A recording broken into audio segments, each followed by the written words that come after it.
opfattet som lidt naivt, når hun sagde, at hun gerne ville bidrage med noget. Heldigvis afholdt det hende ikke fra at gå i gang med projektet, som i dag har oprettet ikke færre end 27 biblioteker steder, hvor der ikke var bøger til børn eller unge. Eller hvis der var, kun var få gamle og slidte bøger, fordi man ikke havde haft ressourcer til at gøre mere ved. Egentlig havde hun ikke tænkt sig projektet som så omfattende. Men siden begyndelsen for mindre end 3 år siden har Læs for Livet sørget for, at over 17.000 børne- og ungdomsbøger er kommet ud til udsatte børn og unge. Det er noget af en bedrift, og det svarer til bøger for en værdi af mere end 1 million kroner. Både forlag og forfattere og privatpersoner donerer bøger til Læs for Livet, som har sit lager i en kælder på Østerbro i København. Her opbevares, sorteres og pakkes bøgerne alt efter sted og målgruppe, og behovene er vidt forskellige på et stort sted som f.eks.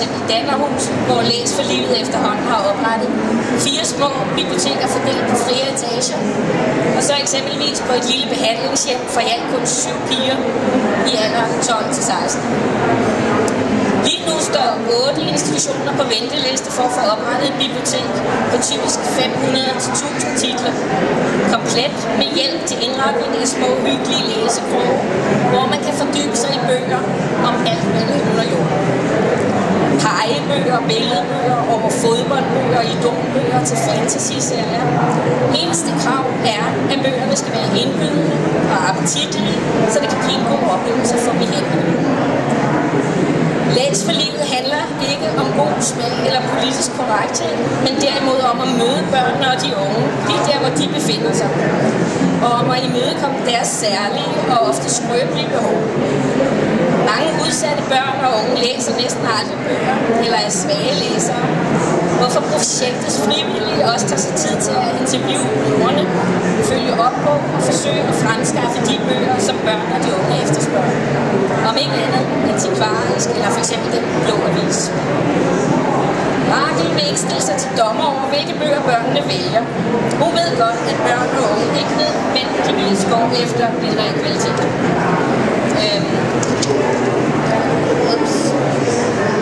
Jeg har kun én ord der.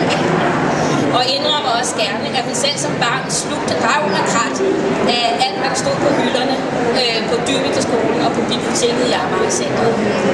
Det var blandt andet sådan noget som Tarzan og hestebøger eller Den Sorte Hingst, Natasha-tegneserier. Hun var nemlig ret sej med kæmpe barm og lårkort, og senere også Barbara Cartland. Det væsentlige er jo ikke, hvad der læses, men at der læses. Og ikke mindst, at udsatte børn og unge får mulighed for at møde bøger i deres liv og i deres hverdag. Læs for Livet går i bund og grund ud på at åbne op for læsning. Fordi læsning og bøger kan være med til at udvikle og berige mennesker. Og med Ibis formål en mente til at bygge bro mellem mennesker og kulturer. Med pudsigt sammentræf, så minder Læs for Livet i øvrigt om det ene af de 2 projekter, som fik årets Ibi Asahi Reading Promotion Award, nemlig Children's Book Bank. Et projekt, som blev dannet i Toronto i 2007 med det formål at støtte børns læsning gennem udbredelse af brugte børnebøger til børn fra socialt belastede kvarterer i Toronto-området. Alle, der her og nu har fået lyst til at høre mere om Læs for Livet, og endnu bedre ønsker at donere bøger til projektet, kan gå ind og læse nærmere på hjemmesiden på www.læsforlivet.dk. En anden mulighed er at besøge den stand, som Læs for Livet har her på bogmessen. Navnet er C2054. Og så, kære Rakel, på vegne af Selskabet for Børnelitteratur, så ønsker jeg både dig og dit fantastiske projekt Læs for Livet alt muligt godt i fremtiden. Der er brug for jer. Tillykke med Klods-Anskrisen.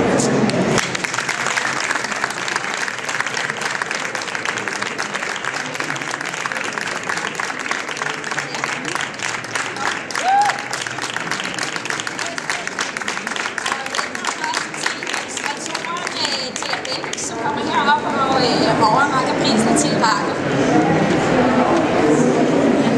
Hvor er det spændende.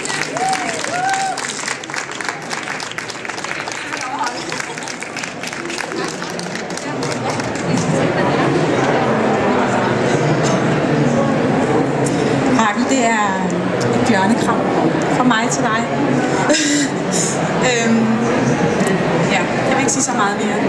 Det har været helt fantastisk at læse om dig og følge dig, tænke på dig og tegne til dig. Rigtig hjertelig tillykke.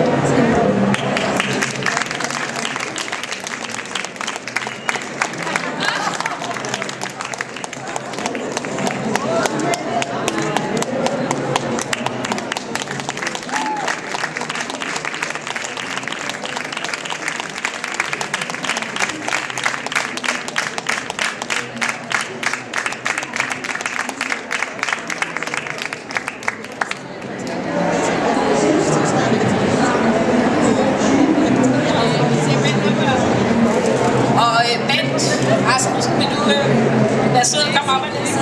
Jo, det kan du, tror jeg. Jeg vil lige sige tak.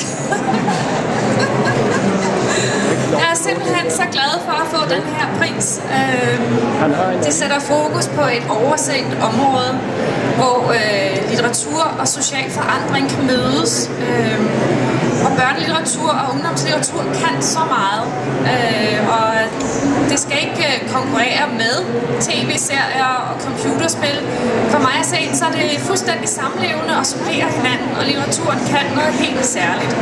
For følelser og få sat ord på og kunne slippe væk. Og først og fremmest, at man får en nemmere skolegang. Bare det. Det præger en så meget gennem hele livet, hvordan man klarer sig der.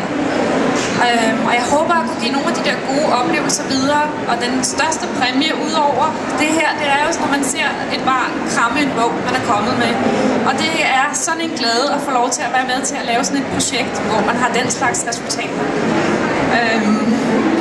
Og den her pris, den er jo med til at udbrede kendskabet. Det er en blåstempling, som også betyder, at vi får større gennemslagskraft ude på institutionerne og får gjort opmærksom på for socialpædagoger og andre faggrupper. Det her, det virker, det er vigtigt.